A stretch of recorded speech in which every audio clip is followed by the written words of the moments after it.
Hello everyone, SR कुंज में आप सबका स्वागत है। आज हम लोग क्लास 10th के गणित विषय से संबंधित दो चर वाले रैखिक समीकरण युग्म के संबंध में जानकारी प्राप्त करेंगे। इसको समझने के पहले सबसे पहले हमको रैखिक समीकरण समझना चाहिए। रैखिक समीकरण के व्यापक रूप की अगर बात करा जाए तो ये होता है ax plus b y plus c equal to 0 होता है। यहाँ पे ध्यान देने वाली बात ये होती है, यहाँ पे ए बी और सी, यहाँ पे जो दिख रहा है ए बी सी, ये वास्तविक संख्याओं के सदस्य होते हैं। मतलब ये वास्तविक संख्या होती हैं, यानी कि यहाँ पे परमेय अपरमेय कुछ भी हो सकती है। लेकिन एक और कंडीशन इसके साथ लगता है कि ए का जो वैल्यू है, यहाँ पे ए और बी यानी कि एक्स के गुणांक और वाई के गुणांक का मान कभी भी 0 के बराबर नहीं होना चाहिए। मैं फिर से इसको रिपीट करता हूं, a x plus b y plus c को a x b y plus c equal to 0 को रैखिक समीकरण का व्यापक रूप कहा जाता है, जहां ए बी सी क्या होते हैं, वास्तविक संख्या होती हैं। यहां ए और बी का वैल्यू 0 के बराबर नहीं होना चाहिए। इसके कुछ एग्जाम्पल्स हम देखते हैं। 2x plus 3y plus 5 equal to 0, ये क्या है, एक रैखिक समीकरण है। रैखिक समीकरण को हम इस रूप में भी समझ सकते हैं कि वैसे समीकरण जिसकी घात एक हो, यानी कि एक घात वाले समीकरण को रैखिक समीकरण कहा जाता है। अब यहाँ पे देखिएगा, यहाँ पे 2x plus 3y plus 5 equal to 0 में x का घात एक है और यहाँ पे y का घात भी एक है, जिसको बोला जा सकता है कि ये क्या है, रैखिक समीकरण है। और यहाँ पे देखेंगे बार बार इसमें दो चरों का प्रयोग हुआ है। यहाँ पे एक चर x से दूसरा चर y है, ये दो चरों वाला रैखिक समीकरण कहलाएगा। यहाँ हम यहाँ तक समझ पाए कि दो चरों वाले रैखिक समीकरण क्या है, यानी कि जब दो चरों में कोई रैखिक समीकरण इस रूप में परिभाषित हो जिसके जो इस व्यापक रूप पे फिट बैठे, तो उसको हम बोलते हैं दो चर वाले रैखिक समीकरण। अब इसमें जो अध्याय का नाम है दो चर वाले रैखिक समीकरण युग्म, तो युग्म का तात्पर्य यह होता है कि जब इस तरह के दो रैखिक समीकरणों को एक साथ लिए जाए, यानी कि जब दो रैखिक समीकरण एक साथ हो तो इसको बोला जा सकता है रैखिक समीकरण युग्म, दो चर वाले रैखिक समीकरण युग्म, या दो चर वाले रैखिक समीकरण निकाय भी इसको कहा जा सकता है। इसी क्रम में दो चर वाले रैखिक समीकरण युग्म के उदाहरणों को अगर देखा जाए तो यहाँ पे देखिएगा, सबसे पहले इसका व्यापक रूप यहाँ पे आपको दिख रहा होगा। यहाँ पे a1x plus b1y plus c1 equal to 0। दूसरा समीकरण है a2x plus b2y plus c2 equal to 0। ये दो चर वाले रैखिक समीकरण युग्म के व्यापक रूप कहलाते हैं। यहाँ पे a1 b1 c1 तथा a2 b2 c2 ये जो होते हैं वास्तविक संख्या होती हैं। और यहाँ पे भी एक कंडीशन लगता है कि a1 not equal 0, b1 not equal to 0, a2 not equal to 0, b2 not equal to 0। देखिए यहाँ पे अगर इसमें से कोई भी अगर एक का वैल्यू, मान लीजिए a1 का वैल्यू अगर 0 हो जाएगा तो ये पद क्या हो जाएगा, गुणा हो जाएगा जब x से, तो ये क्या हो जाएगा, विलुप्त हो जाएगा। फिर यहाँ पे एक चर गायब हो जाएगा, केवल इसमें एक चर y वाला चर बचेगा। तो यहाँ पे ये दो चर का जो कंसेप्ट है ये खत्म हो जाएगा, ये केवल एक ही चर में रह पाएगा। तो ऐसी स्थिति में करना ये होता है कि ये a1 b1 a2 b2 ये कोई भी इसका वैल्यू 0 नहीं होगा। अगर 0 होगा तो ये दो चर वाले रैखिक समीकरण युग्म नहीं कहलाएंगे। इसके कुछ उदाहरण आपके सामने दिख रहे होंगे। यहाँ पे 2x plus 3y plus 6 equal to 0 और 3x minus 2y plus 1 equal to 0। ये क्या है, दो चर वाले रैखिक समीकरण युग्म के एक उदाहरण है। यानी कि दो समीकरण जब एक साथ लिए जाएंगे तो हम उसको युग्म बोलेंगे। और ये दोनों समीकरण कैसा होना चाहिए, एक घाती होना चाहिए, लीनियर होना चाहिए। यहाँ पे आप देख पा रहे हैं ये फुल फॉर्म में है अपने। और इसको इस तरह के समीकरण जो होते हैं इस रूप में भी होते हैं, यानी कि x plus 2y equal to 1, x minus y equal to 3। ये जो है ये दोनों आपको दो चर वाले रैखिक समीकरण युग्म के उदाहरण हैं। अब हम लोग ये समझने का प्रयास करेंगे कि दो चर वाले रैखिक समीकरण युग्म के हल का क्या मतलब होता है।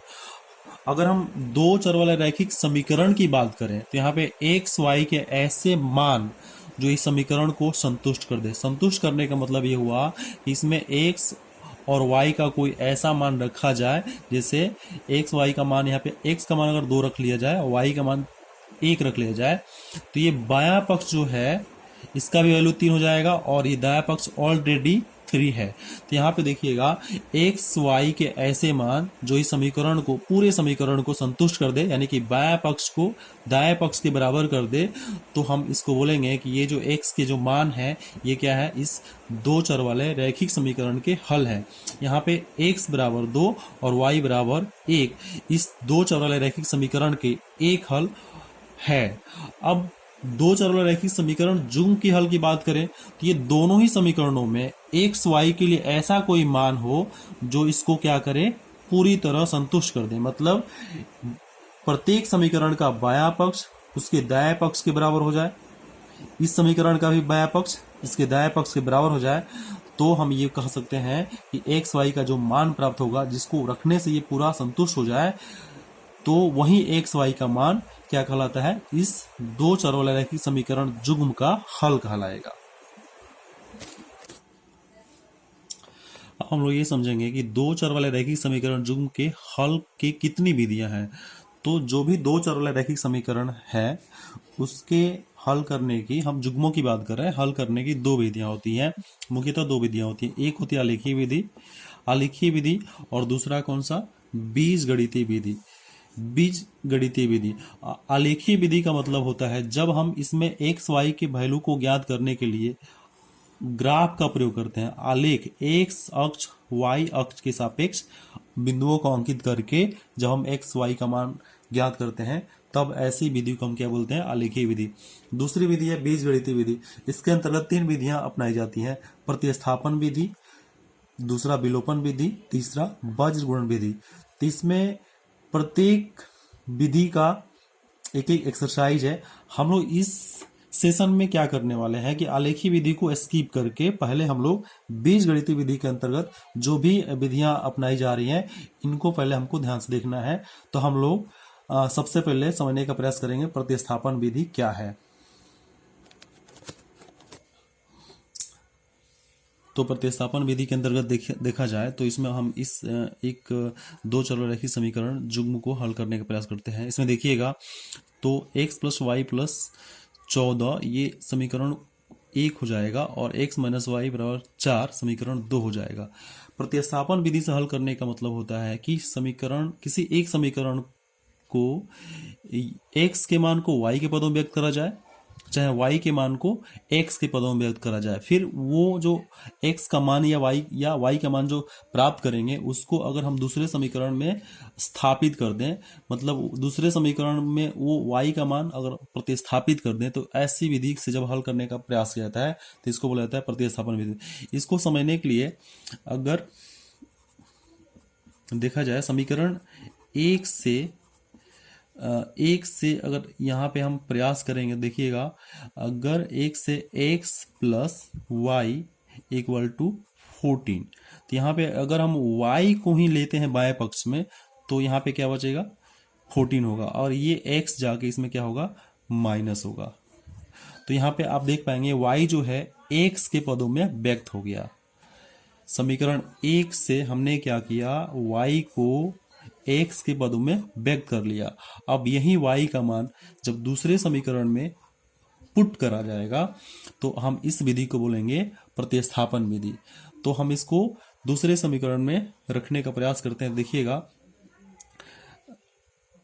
अब समीकरण 2 से x minus y equal to 4, तो यहाँ पे हमारे पास y का वैल्यू पहले से प्राप्त है, x माइनस वाई का वैल्यू हमारे पास क्या प्राप्त है, 14 माइनस एक्स। चूंकि यहाँ पे y के पहले माइनस है तो इसको ब्रैकेट में डालना होगा क्योंकि इसके चिन्ह बदलने वाले हैं।